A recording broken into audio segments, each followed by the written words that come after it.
ಎಲ್ಲರಿಗೂ ನಮಸ್ತೆ. ಇವತ್ತಿನ ಟಿಫನ್ ಪುಳಿಯೋಗರೆ. ಪುಳಿಯೋಗರೆಯನ್ನು ಹೇಗೆ ಮಾಡೋದಂತ ನೋಡೋಣ ಬನ್ನಿ.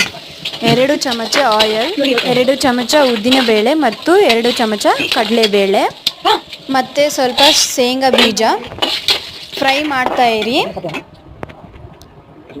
ನಂತರ ಜೀರಿಗೆ, ನಂತರ ಸಾಸಿವೆ ಮತ್ತು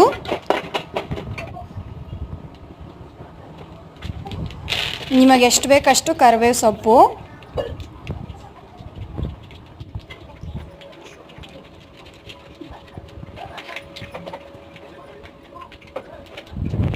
ಪುಳಿಯೋಗರೆ ಪೌಡರನ್ನು ಹಾಕಿ ನಂತರ ಮಿಕ್ಸ್ ಮಾಡಿ, ಚಿಟಿಕೆ ಅರಿಶಿನ ಹಾಕಿ, ರುಚಿಗೆ ತಕ್ಕಷ್ಟು ಉಪ್ಪು ಹಾಕಿ,